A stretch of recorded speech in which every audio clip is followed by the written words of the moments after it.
You boys ever met a real country girl? The Dirty Kiss. Krystal Kiss. Talking true blue. Oi! Oi! Down home. Your turn. Come on. Load them back. Come on. Come on, it's not fair. You gotta do it now. Come on, your turn. They ain't afraid to get dirty in the state of Tennessee. I love my Georgia peaches and my Mississippi queens. Lifted up the Chevy. The Dirty Kiss with Krystal Kiss. Hey, you're listening to The Dirty Kiss, and this is Krystal Kiss. Tonight we have Mr. J with us. What's up? And we also have a special guest, Wayne Dangler. Special is the word of the night. And you will notice that through the rest of the show. I No offense. have my helmet strapped love you. on extra tight for this. And I'm telling these boys to be on their best behavior tonight. Hey, we will behave. I hope so. I hope so. So, okay, tonight we have a treat for you. We have Beer for My Horses. We also have a new segment, which is going to be called You Don't Say. And we also have, of course, the Kiss It line. And Yes. I listened to the Kiss It line voicemails earlier while we were picking them out. Hilarious. Probably the funniest voicemails that we've had yet. I would say so. The funniest voicemails that we've had yet. Some of the greatest Kiss It lines so far. Oh, I yeah. am actually kind of glad that I hadn't got here yet, so I haven't heard them yet. I can't wait. They're funny. They're definitely the best. So we have quite a few things going on tonight. We have a couple announcements later on in the show. Oh, yeah. And tonight we are dedicating the whole show to David Allan Coe, all of his songs, and that is per request of my father tonight. Yeah. So let's take him to the first song. We have David Allan Coe, Drank My Wife Away. Well, I don't got a drinking problem, sir. I just like to drink. It ain't a problem to me. And I said, any woman that comes in your courtroom and tells you that they didn't know that I drank is a liar. Because I drink every night, on stage, off stage, don't matter. You know, everybody knows I drink. I'm a whiskey drinker. I'm not a drug user, but I'm a drinker.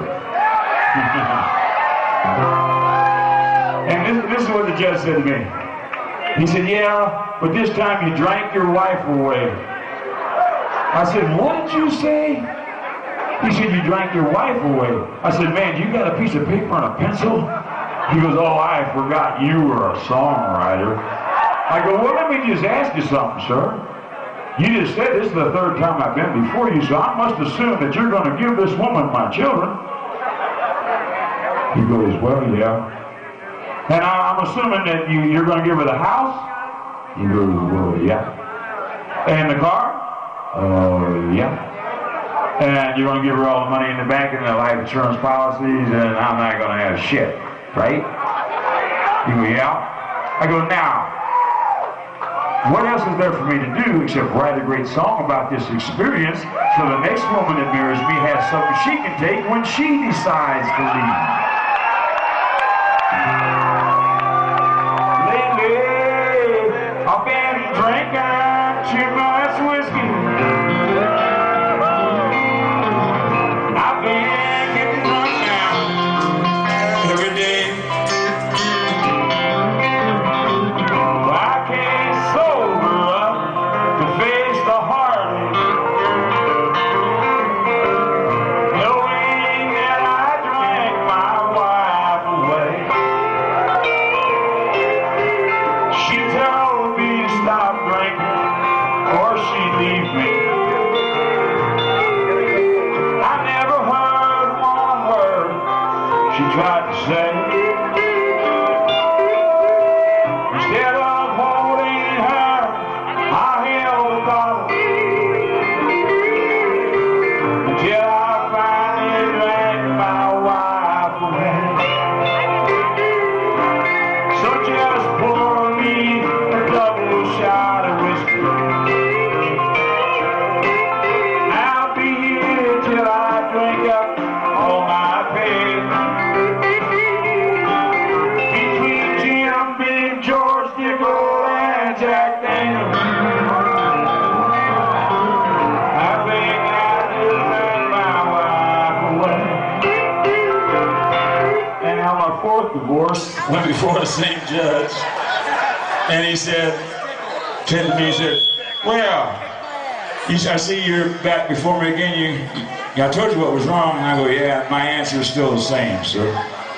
He goes, oh, I knew you was going to say that. He said, so what I've asked your soon-to-be ex-wife to do is to take a small tape recorder and make a recording of you when you come home drunk, so you could just listen to yourself and see how you sound and act, and maybe you would get some help, sir, because you got a very serious problem. And I said, well, okay, I'll be glad to listen to your tape, but I'd just like to say something first. And he says, okay, you can say something. I go, well, in this house where I live, there's just 2 adults and some children that live in this house, and only one of those adults works, and that adult is me. And I don't care how drunk I get, sir, when I come home to a house that I paid $750,000 for and my key doesn't work in the door, we got a goddamn problem. Now you go ahead and play me your tape. And I mean, it could have been me on the tape. I don't know. You know, probably one of your friends probably said, hey, you called and left this message on my phone the other day when you were drunk. Listen to this. And you go, oh, shit, that ain't me. Well, yeah, that was you. You left this message on my phone. But just for the purpose of this story tonight, I'm just going to go ahead and say it probably was me. Because they played me the tape and it sounded like this. Bitch! You motherfucker! Get down here and open this door. I pay the bills here. I'll whip your motherfucking ass, bitch. Get the fuck down here right now, bitch. Open this goddamn door. And then you hear this little woman's voice on the tape saying, oh, just lay down on the porch, honey, and go to sleep, and I'll see you in the morning. And then she said the greatest thing any of my ex-wives ever said to me. This is what she said. I know you don't mean it. It's just the whiskey talking. Oh. I don't love you, and I don't want you, and I'm not coming home tonight.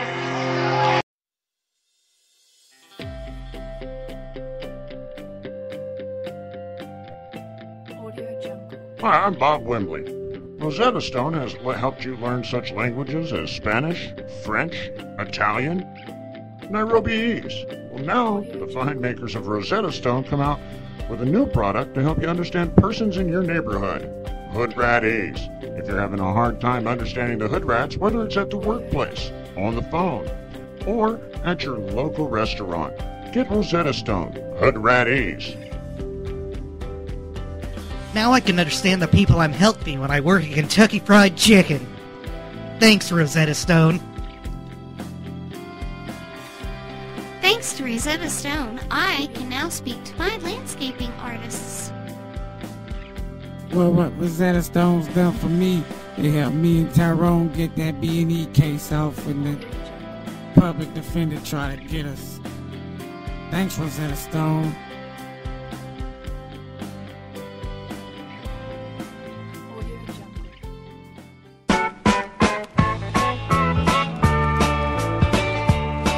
Well, the motorcycle club had a party, and all the young virgins were there.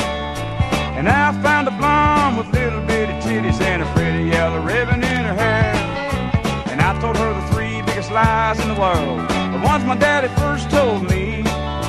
And that was the beginning of my sexual life and the end of my fantasy. I said, this'll only hurt for a little while.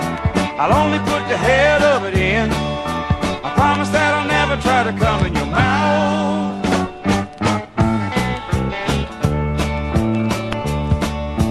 Met her in a local honky-tonk, told her it was love at first sight. She was just looking for a shoulder to cry on and a place where she could spend the night. Me, I was a little nervous. I'd never been that far before, so I told her the 3 biggest lies in the world as we danced across the floor. I said, this'll only hurt for a little while.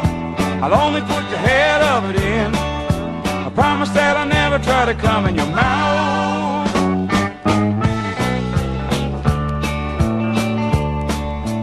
Busted in a Birmingham robbery.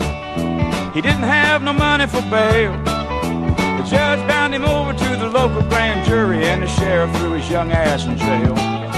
They put him in the cell with a pervert. The leader tried to climb in his bed, stuck one of them homemade knives to his throat, and these are the words that he said: "Good buddy, this'll only hurt for a little while. I'll only put the head of it in. I promise that I'll never try to come in your mouth."